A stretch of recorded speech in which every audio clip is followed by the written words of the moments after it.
Hello guys, तो आज जो हम चैप्टर करेंगे वो है फेडरल सिस्टम। Federal system. अब फेडरल सिस्टम का मतलब ये है कि जो हमारी सरकार है वो अलग अलग लेवल्स पे अलग अलग सरकार है। सेंट्रल लेवल पे सेंट्रल सरकार है, स्टेट पे स्टेट की सरकार है, उसके बाद पंचायत से। तो जो पावर है वो डिवाइड हो गई। इसी को हम फेडरल सिस्टम कहते हैं। Federal government on the other hand is one in which power are divided between the national government and the regional government by the constitution itself and both operates in their respective judicial independently. तो जो state government है वो अपनी state की jurisdiction में काम करती है कि भाई स्टेट में लॉ बनाती है, स्टेट के अंदर जितने भी रिस्पॉन्सिबिलिटीज़ हैं वो फॉलो करती है। वेयर एज सेंट्रल लेवल पे जो सेंट्रल गवर्नमेंट है वो इन सब रिस्पॉन्सिबिलिटीज़ को लुक फॉरवर्ड करती है। तो बेसिकली यही कॉन्सेप्ट पे आज बात करेंगे। So US is the first and the oldest federation in the world. US is the oldest federation.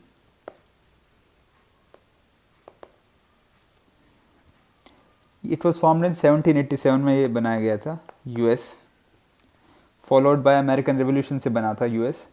और इसके अंदर 50 स्टेट्स थे। ओरिजिनली 13 थे, अब 15 स्टेट्स हैं। और ये एक मॉडल के तौर पे देखा जाता है फेडरलिज्म के लिए। जो US है, यूनाइटेड स्टेट्स अमेरिका है, उसे हम एज अ मॉडल देखते हैं क्योंकि ये एक ओल्डेस्ट फेडरेशन है। और कैसे स्टेट्स ने मिलके एक फेडरेशन तैयार करी। Now the framers adopted the federal system due to main reasons the large size of the country and its social cultural diversity. अब फेडरलिज्म हमने इसलिए चूज़ किया क्योंकि देखिए बहुत बड़ा देश है, अलग अलग टाइप के लोग रहते हैं, कास्ट, क्रीड, रिलीजन, रेस, कुछ लैंग्वेज, नॉर्थ में कुछ बोला जाता है, साउथ में कोई अलग लैंग्वेज बोली जाती है, जिसकी वजह से एक फेडरल सिस्टम हमने चूज़ किया। फेडरल सिस्टम में क्या है कि सेंटर में अलग सरकार है। अब स्टेट में आप अपनी अलग सरकार चुन सकते हैं। साउथ में जो लोग स्टेट गवर्नमेंट्स है वो अलग हैं, वो बीजेपी रूल नहीं करती या कांग्रेस मोस्टली रूल नहीं करती, वहाँ पर लोकल पार्टीज रूल करती हैं। तो जो लोकल इश्यूज़ हैं उनको इम्पोर्टेंस मिल जाती है। तो इस फेडरलिज्म की वजह से सबको अपने अपने कि एरिया के अंदर अपने जो डिमांड्स हैं वो पूरी करने का पूरा मौका मिलता है क्योंकि वो अपनी लोकल गवर्नमेंट चूज़ कर सकते हैं। ये बेसिकली रीज़न था। अब US is the oldest federation, लेकिन the term federation has nowhere been use in the constitution. जो हमारे कॉन्स्टिट्यूशन में है हम फेडरेशन वर्ड यूज़ नहीं करते। यूएस के अंदर क्या था कि स्टेट्स ने मिलकर देश बनाया था। 13 स्टेट्स थे उस वक्त। 13 स्टेट्स ने मिलकर यूनाइटेड स्टेट्स ऑफ अमेरिका बनाया। लेकिन हमारा पहला देश था और देश के अंदर फिर हमने स्टेट्स बनाए, याद रखिएगा। तो हमने जो यूज़ किया वो है union of state. Union of state, ये क्वेश्चन पूछा जाता है कई बार कि फेडरेशन वर्ड क्या इंडियन कॉन्स्टिट्यूशन में यूज हुआ है। सॉरी, तो फेडरेशन यूज नहीं हुआ, union of state word use हुआ है अंडर आर्टिकल 1। तो ये इंपॉर्टेंट है। Now the Indian federation is based on the Canadian model and not on the American model. तो जो हमारा रिजेम्बलेंस है फेडरल सिस्टम का वो यूएस से ना होकर कनाडा से ज़्यादा है, क्योंकि मैंने बताया यूएस के अंदर स्टेट्स ने मिलकर एक फेडरेशन बनाया था, इंडिया के अंदर ऐसा उल्टा हुआ। ये बेसिक चीज़ थी। अब हम फीचर्स की बात कर लेते हैं। फीचर्स में फर्स्ट है dual polity. Dual polity, union government deals with the matters of national importance like defence, foreign affairs, currency, communication, so on. The state government, on the other hand, looks after the matter of regional and local importance like public order, agriculture, health, local government and so on. ये मैंने आपको बता चुका कि state government state के मुद्दों पर काम करती है, सेंट्रल गवर्नमेंट पूरे देश के मुद्दों पर काम करती है। सेकंड है रिटन कॉन्स्टिट्यूशन। जो हमारा कॉन्स्टिट्यूशन है वो रिटन है, जिसकी वजह से कोई भी अगर कॉन्स्टिट्यूशन प्रॉब्लम में आती है तो we can go back to the constitution and look into it. Third है डिवीजन ऑफ पावर। हमने अपने पावर्स डिवाइड कर दिए हैं। जो 7th शेड्यूल है उसके अंदर 3 लिस्ट हैं। 7th शेड्यूल मैं पहले वीडियो बना चुका हूँ शेड्यूल्स के ऊपर, आप चेक कर सकते हैं। 7th शेड्यूल के अंदर एक यूनियन लिस्ट है, स्टेट लिस्ट है एंड कॉन्करेंट लिस्ट है। सो हमने पावर अपनी डिवाइड कर दी है। जो यूनियन लिस्ट के अंदर सिर्फ पार्लियामेंट ही रूल्स बना सकती है, स्टेट लिस्ट में सिर्फ स्टेट लेजिस्लेचर बना सकती है, कॉन्करेंट लिस्ट में both centre and state rules बना सकते हैं, लेकिन अगर कहीं भी कॉन्फ्लिक्ट हुआ तो जो सेंट्रल गवर्नमेंट रूल बनाएगी वो प्रिवेल करेगा। फोर्थ है supremacy of the constitution. Supremacy of the constitution, जो कॉन्स्टिट्यूशन है वो सुप्रीम है। कभी भी अगर कुछ हमें लगता है कि कॉन्स्टिट्यूशन के खिलाफ जा रहा है तो दैट विल बी वॉइड, उसको हम हटा देंगे। और ये इसका देखभाल supreme court and high courts करती। फिफ्थ है rigidity, rigidity of the constitution, यानी कि आर्टिकल 368 के अंदर ही आपको कॉन्स्टिट्यूशन अमेंड करके तभी कॉन्स्टिट्यूशन को चेंज कर सकते हैं कई कई चीज़ों में, जो कि बहुत इम्पोर्टेंट है। नहीं तो हर सरकार अपने आइडियोलॉजी के हिसाब से कॉन्स्टिट्यूशन को अदला बदली करती रहेगी। इसीलिए कई चीज़ें हम अमेंड भी नहीं कर सकते जो बेसिक स्ट्रक्चर के अंदर आती हैं, तो ये इम्पोर्टेंट है।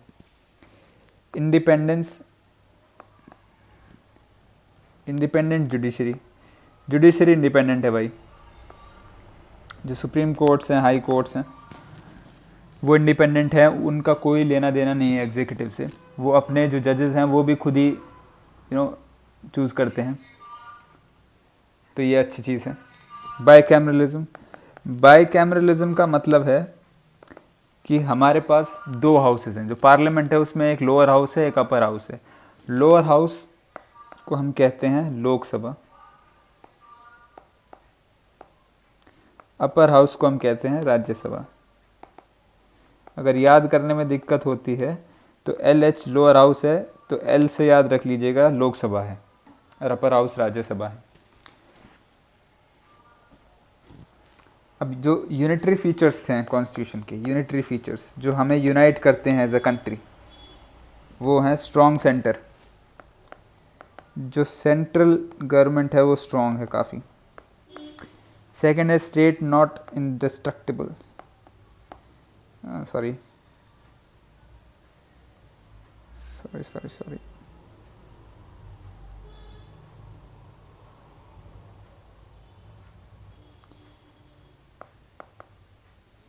States not indestructible.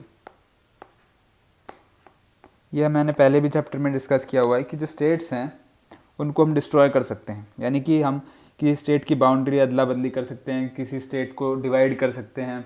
जैसे कि हमने तेलंगाना को डिवाइड किया, और भी कई स्टेट्स हैं जो हिस्टोरिकली डिवाइड कर चुके हैं। हम किसी स्टेट का हम एरिया कम ज़्यादा कर सकते हैं। तो states are destructible. Single constitution है, मतलब कि आप कहीं नॉर्थ ईस्ट में रह रहे हो, साउथ में रह रहे हो, कहीं भी रह रहे हो, कॉन्स्टिट्यूशन सबके लिए सेम है। फ्लेक्सिबिलिटी, यानी कि अगर कोई चीज़ हमें बदली करनी है कॉन्स्टिट्यूशन में तो parliament under article 368 constitutional amendment करके उसे चेंज कर सकती है, एक्सेप्ट कि वो बेसिक स्ट्रक्चर को हार्म ना कर रहे हो। अब no equality of state representation, यानी कि जो स्टेट रिप्रेजेंटेशन होता है राज्यसभा के अंदर, उसमें इक्वालिटी नहीं है। कोई छोटा स्टेट है, फॉर एग्जांपल सिक्किम है, उसमें से सिर्फ एक ही मेंबर इलेक्ट होकर आता है राज्यसभा में। कोई बड़े स्टेट जैसे यूपी है तो उसके अंदर बहुत सारे मेंबर्स इलेक्ट होकर आते हैं। तो एरिया पे डिपेंड करता है स्टेट के, पॉपुलेशन पे डिपेंड करता है स्टेट की, ना कि हर स्टेट को इक्वल दर्जा दे दिया गया है। सॉरी। सिक्स्थ है इमरजेंसी प्रोविजंस। इमरजेंसी प्रोविजंस, अगर कोई इमरजेंसी हो जाती है, लड़ाई हो जाती है, कोई लॉ एंड ऑर्डर प्रॉब्लम हो जाता है, कोई दंगे हो जाते हैं देश के अंदर, तो इमरजेंसी प्रोविजंस लगाए जाते हैं। इससे पता चलता है कि उस टाइम पर सारी पावर सेंट्रल अपने हाथ में ले लेता है, तो सेंट्रल बहुत स्ट्रांग हो जाता है। सेवन्थ है सिंगल सिटीजनशिप, कहीं पे भी हैं आप देश में हिंदुस्तानी कहलाएंगे। एट्थ है इंटीग्रेटेड जुडिशरी, यानी कि the Indian constitution establish an integrated judiciary system with the supreme court at the top, high court उससे नीचे, और फिर district court. All India service, IAS IPS IFS, ये सभी ऑल इंडिया सर्विस में आते हैं। एक बार इलेक्ट हो जाते हैं तो ये पूरे देश में कहीं पर भी इनको डिप्लॉय कर सकते हैं सरकार। Appointment of governor, central government appoint करती है गवर्नर को, जो कि एक नॉमिनल हेड है स्टेट गवर्नमेंट का। सेंट्रल गवर्नमेंट में जो नॉमिनल हेड है वो प्रेसिडेंट है, और स्टेट गवर्नमेंट में नॉमिनल हेड होता है गवर्नर, उसे सेंट्रल रिलेट करती है। तो ये सारी चीज़ें दिखाती है कि सेंट्रल कितना स्ट्रांग है हमारे सिस्टम के अंदर, फेडरल सिस्टम के अंदर। तो बेसिकली यही चीज़ है इन सब में कि फेडरलिज्म का क्या मतलब है, क्यों हमने फेडरलिज्म को चूज़ किया, और ये मोर देन इनफ है, इससे ज़्यादा करने की ज़रूरत नहीं। अगर आपको कोई डाउट है तो आप कमेंट कर दीजिए नीचे, और if you like the video please do share it with other people जो की तैयारी कर रहे हैं एग्जामिनेशंस की, यूपीएससी की, किसी भी एग्ज़ाम की जिसके अंदर पॉलिटी की ज़रूरत है, तो it will be really helpful for them.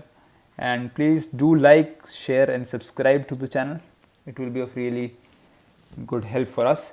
Thank you.